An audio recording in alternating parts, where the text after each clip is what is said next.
Welcome, my friends, to Inside the Minds of Authors. I'm DC Gomez, and I'm thrilled you're joining me today for a fun conversation with a passionate author. We're kicking off the program, like it's our tradition, with a short reading from the feature book.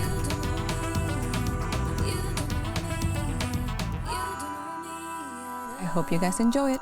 Let's get started. Hello, my name is Kim Lengling. I'm an author, podcast host, and television show host.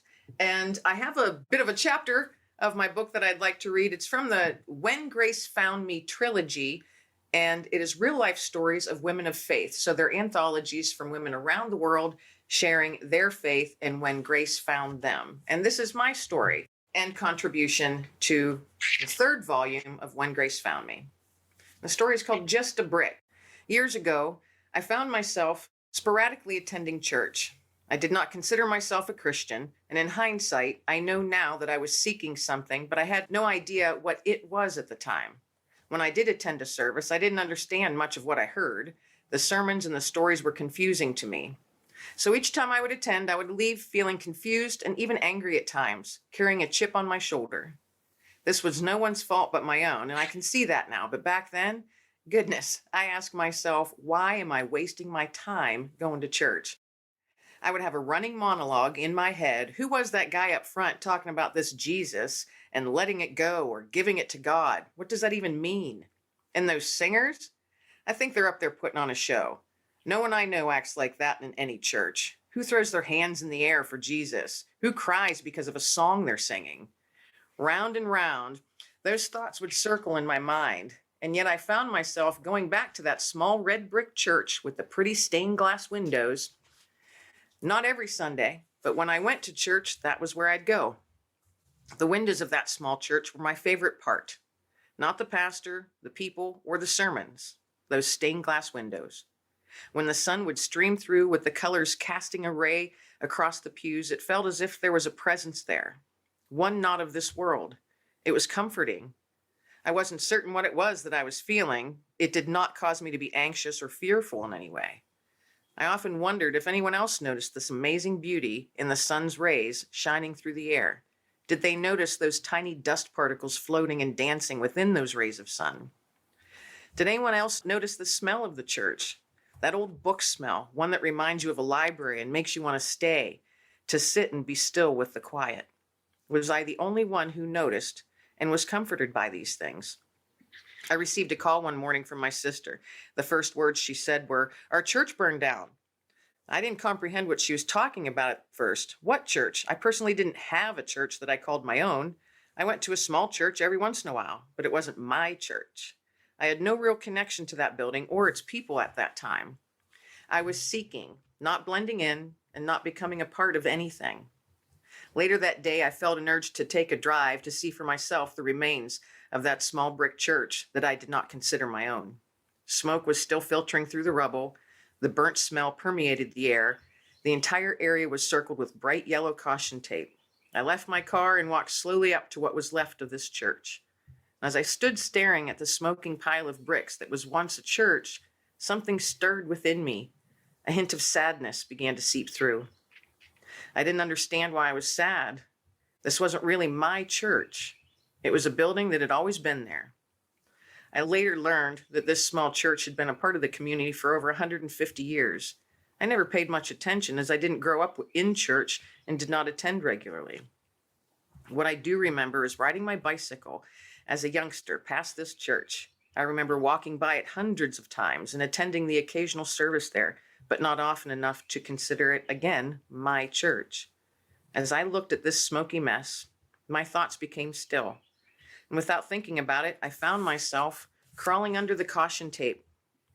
I walked over and through some of the rubble to get a closer look at these bricks. My eyes land on a brick laying at an angle, partially buried under soot and grime. I reach down, pick it up, and hold it in my hand. It's still warm to the touch and smelled heavily of smoke. I crawled back under the tape and returned to my car. I did nothing but sit, with the smoky smell of the brick filling my car, and I remember wondering how the smell could be so strong from just one small brick. I start my car and drive home, and I don't recall my thoughts of that drive, just the scenery and the smell of this smoky brick. Once home, I walked to my back steps that lead into my house, and I set the brick beside the bottom step of my back porch. I plan to leave it out for a day or two so the smell won't stink up my house. I forget about it for a while until someone came to visit and asked, "What's with the brick by your step?" And I answer, "Oh, that's just a brick from a church that burned down a few weeks ago." And later, I realized that I had started considering that church as my church, and it didn't feel strange or awkward. Now, years later, that brick still sits by my bottom step. It has weathered with each season that has come over the years. Winter, it becomes buried in snow, and I will usually hit it when I shovel and have to put it back in place. In the spring, I have to place it back in its original spot, tucking it into the soft earth. And in the summer, I run into it with my weed eater or push mower and have to put it back in place once again. Fall will come and it will have shifted yet again from a rainstorm or my mowing, and I'll tuck it gently back into place beside the bottom step leading into my house. I'm not sure why I take such good care of it. After all, it's just a brick from a small town church that burned down years ago. It's funny how your mindset changes when you let God into your life. For several years, that one brick was, in fact, just a brick from a small church. And now, there's a new church built by those who loved the old one. I now call the new church my church. And I began attending every Sunday without fail and was baptized and became a member. The people of that church have become a part of my family and I of theirs. I've become one of those people who sings out loud with my hands in the air. I've participated in dramas and skits in my church. I've laughed and I've cried in my church. I've felt lost and afraid in my church and have ultimately been found and felt joy in my church. And I finally get what that guy up front is talking about. I actually know who Jesus is now. So small town church that burned down a while back with one brick, just a brick to some who may see it sitting there in the bottom step that leads into my house. But if you ask me about that brick today, I'll ask you to take a closer look. And I'll share the story of a small town church with the most beautiful stained glass windows and how the sun's rays filtered through them to create an amazing visual experience. And I'll share how one day that church burned right to the ground and how a woman, searching for some answers, visited the rubble, picked up a brick, and brought it home. Some may see just a brick, but to me, that brick now represents a stepping stone. My stepping stone to finding my faith and becoming part of a family, finding truth, peace, and above all, knowing that I have received grace.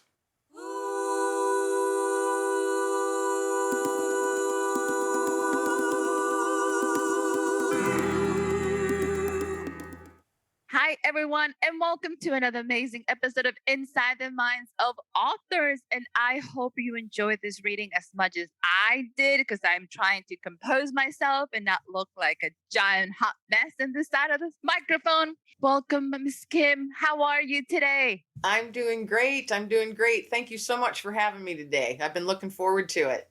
Oh, it is such a pleasure. I give blessings every time I meet amazing authors, and you absolutely have touched my heart today. That is such a powerful memoir and a beautiful reading. So you did amazing. Let's put that out there. So that was amazing as well. Thank you. I am so happy you share this and how you open up your soul to us and let us in. So I want us to talk a little bit about it. I know it's a short piece in an anthology. I want to know, what made you decide to join this anthology? I actually am the one who started it. I coordinated and gathered all the ladies together. It was about 3 years ago. I was sitting on my back porch one day. And for those, I don't know, my heart is open to, since I found my faith, my heart is open. And I hear whispers every once in a while. I feel those gentle nudges.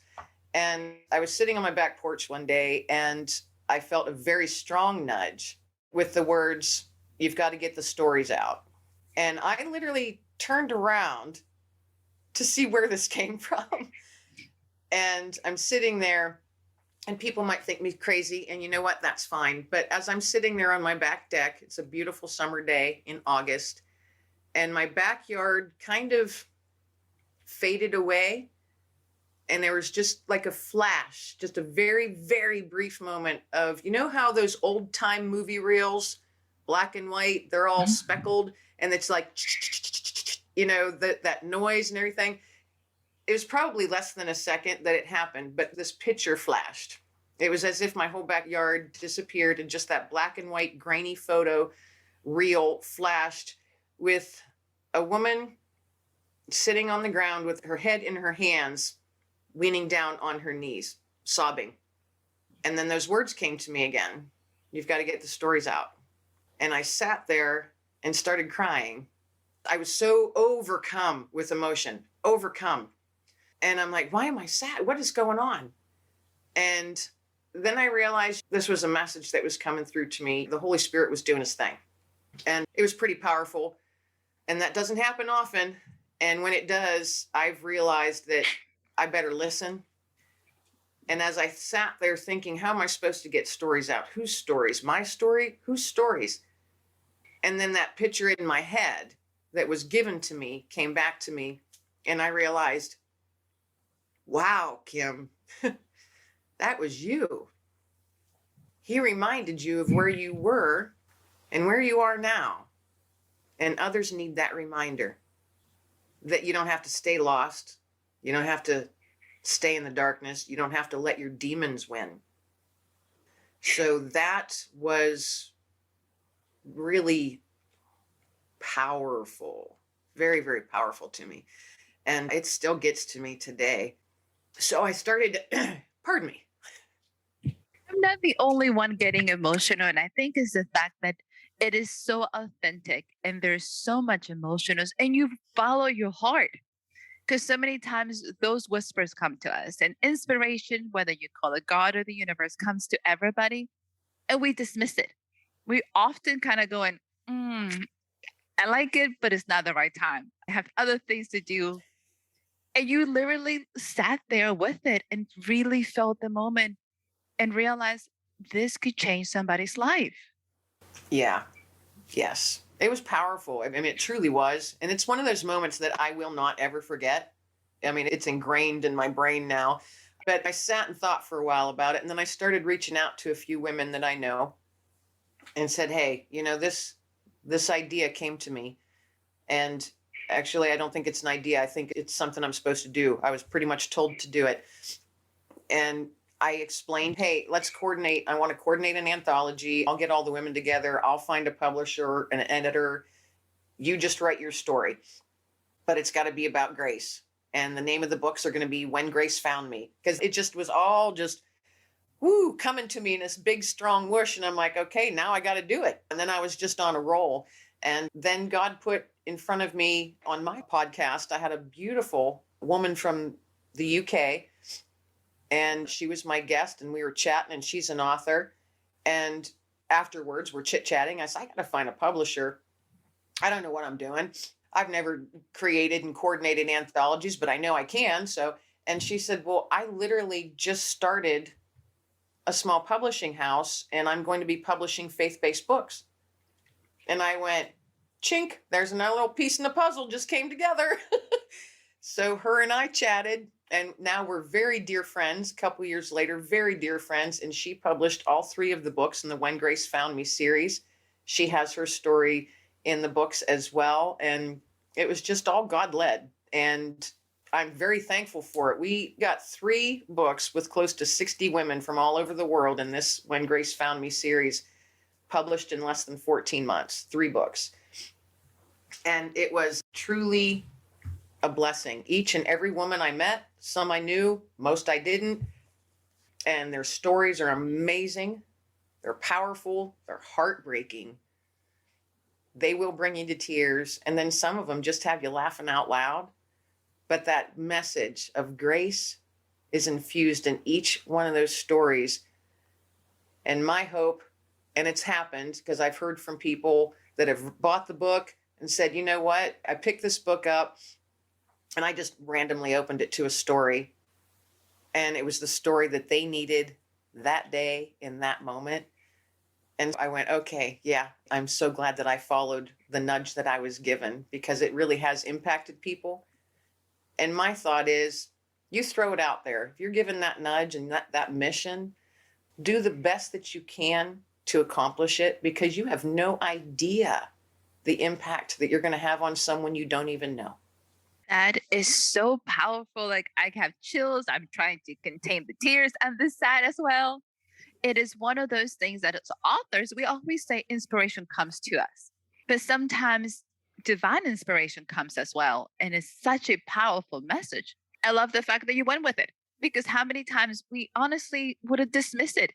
And not only you did it once, you have a whole series, which I think is beautiful. You found a publisher who's in sync with your message as well. How was that journey of going from writing the story to now being a producer of this book and an editor?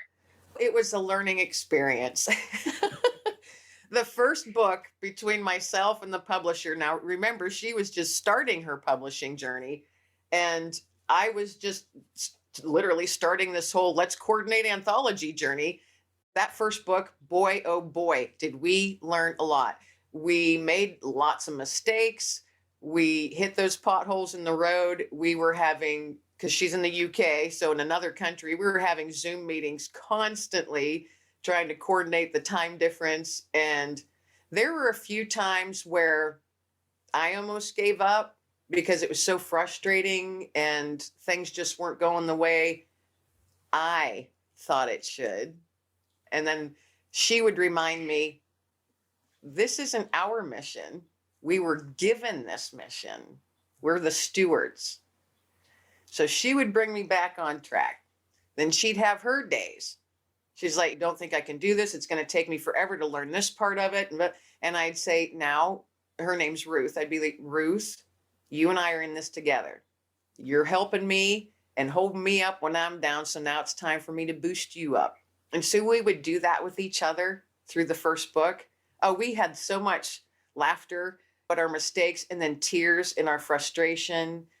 It all worked in the end. And then the second book was easier. And the third book was a breeze, so not only getting our stories out, but learning something, I think, that we were meant to be learning and with each other. He placed us in each other's paths, which I'm always amazed by when that happens. In hindsight, you look back and you're going, wow, that's just, I am often amazed by that. I shouldn't be, but I am. I'm often amazed by that. And I just throw up a thank you, thank you. Thank you for putting Ruth in my life. So the journey has been fun. It was fun, frustrating, heartbreaking, but so filled with love and laughter. I'll do it all over again. Oh, those are definitely divine connections. And those are the ones that you're looking for. The ones that you truly go in, that was meant to happen. So are you guys planning another book or is the series complete with 3? The When Grace Found Me series is complete with 3. We're actually working on a new one called When Hope Found Me. Ooh. And I am still looking for co-authors that would like to participate in that. I try and get at least 20 in. I'll go as low as 15, but I would prefer to have 20 in. And right now, we're just planning on one book because with the When Grace Found Me series, it was literally supposed to be one book. And in the midst of that, I had over 30 women reaching out to me saying, is there any space available? And I said, I'm sorry. Well, okay, let's do a second book. And then the same thing happened during the second book. And Ruth said, well, let's just make it a 3-book series. And so we did. Okay, those things happen and they're meant to be because you're going, wait, what? What are we doing? How? Right. This is not what we signed up for. Remember, we're supposed to do one book. So we're just rolling with it. When Hope Found Me series. I'm saying series already, and it's not even really my plan. See, look at me in my humanness, my plan. The first series was all women, but the When Hope Found Me series is open to men and women. So as they come, we'll add them to the list and then just keep everybody updated and say, all right, now it's time to get to work, folks. So I love the creation process. I love the fact that you guys are so open to all these things to come in together and into these pieces. And you are a very busy woman. So not only you're writing, you're putting anthologies together, you're editing, you are a podcaster, a TV personality. So let's talk a little bit about that because that's how we met. It was in your podcast. How did your podcast started? Tell us a little bit about. That's another one of those fun little stories. The beginning of COVID. Literally right at the beginning, I was the director of marketing for a manufacturing company, and my job was to travel to customers. Well, the world shut down. Pretty much the world shut down. So there was no place for me to travel or that I could travel anymore because the doors had been closed. And my position was terminated. And there I found myself with no job. And that had never happened to me before. And I'm at a certain point in my life, a certain age, where I was like, what am I supposed to do? Oh my gosh. So I became a little anxious, a little fearful, anger creeped in. And I said, all right, Kim, because I don't like being in any of those spots with anger, fear, any of that. That's just negative energy that I don't have time for. And so I told myself out loud, Kim, give yourself one day. You got one day to be angry at the world. One day. And then tomorrow, we're figuring this out. So I did. Gave myself one day to be angry. And angry I was. But I had to get through that. I had to feel the feels on that one.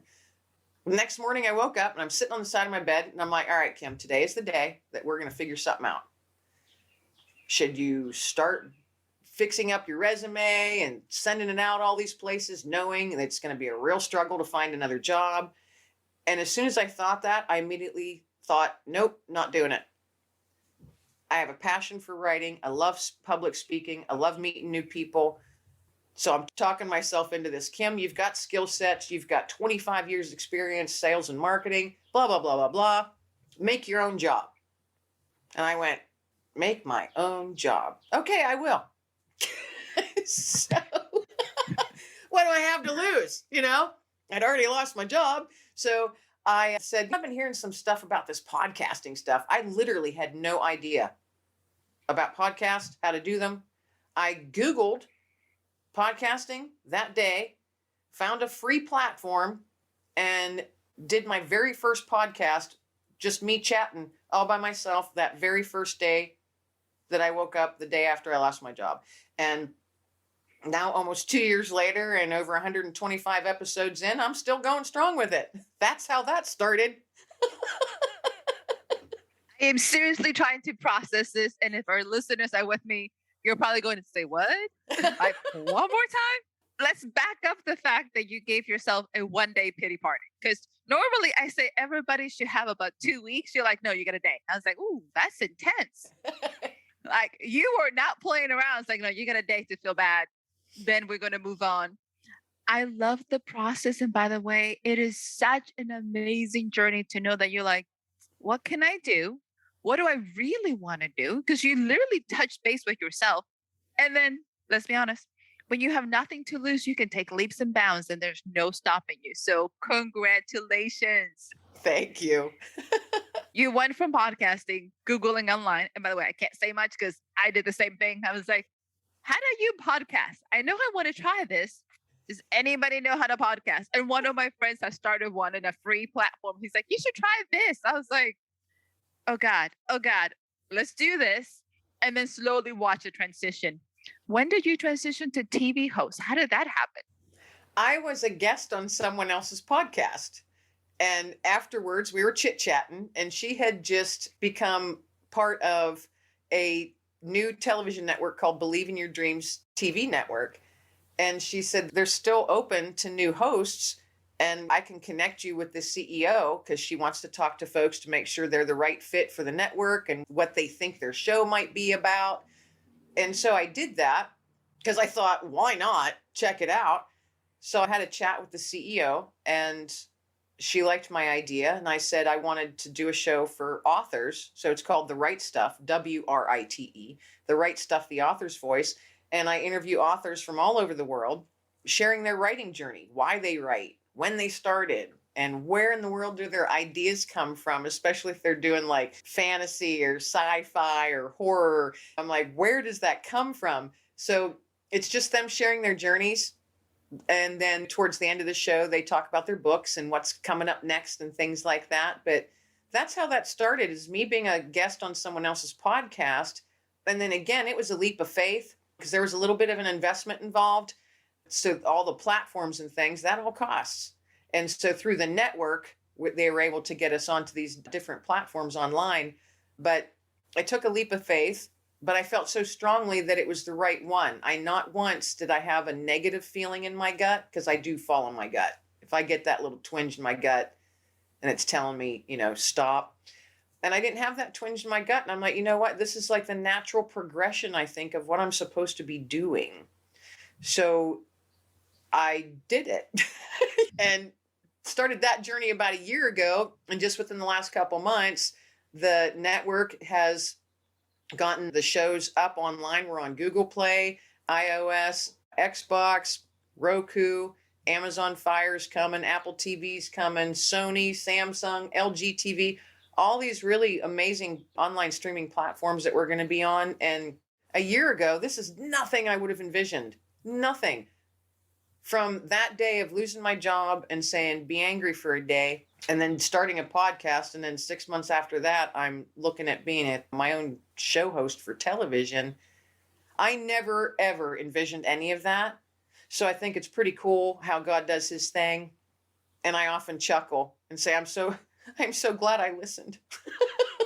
Me too.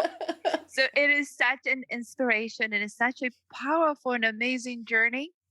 And you took it a leap of faith. So tell me, if you could give one advice to an aspiring author, what would you tell them? Don't let fear or self-doubt, negative self-talk, I'm not good enough, who's going to want to read my stuff, am I even a good writer? Don't let any of those questions stop you. Just take a deep breath. Just take a deep breath and let it out slow. And realize that you've got gifts. You've got gifts in you. A lot of times we ignore them. So if you're going to write, then write. Just do it. Take a risk.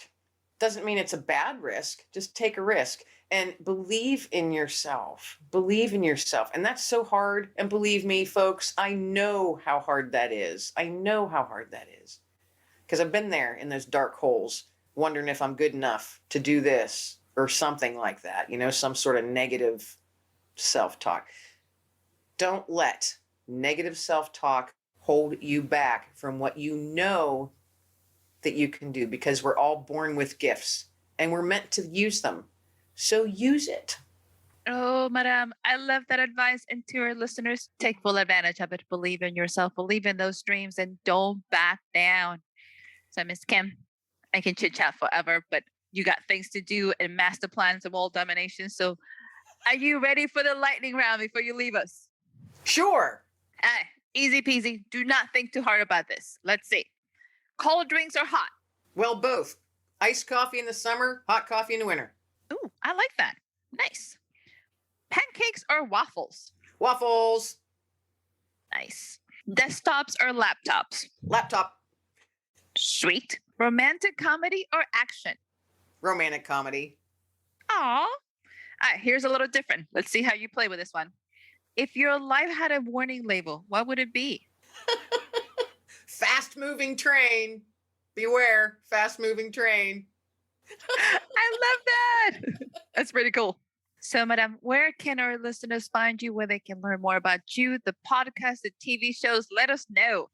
Everything is all in one spot on my website, so you can find out all you want to know about the podcast, the television show, the book opportunity, any of that. And my website is just my name. It's KimLenglingAuthor.com. KimLenglingAuthor.com. And you'll find all you need to know there. Awesome. One simple location for all of our listeners to find you, connect, and be able to continue this journey with you. Thank you so much for joining me. It has been such a pleasure. I so love hanging out with you. So to our listeners, go ahead, go check out Miss Kim's website, sign up for her newsletter, get connected. Remember, we'll be back again next week with another amazing author. So subscribe to the podcast, share with a friend. Know we're always better when we're growing together. I'll see you next week. Bye. See ya. Woo!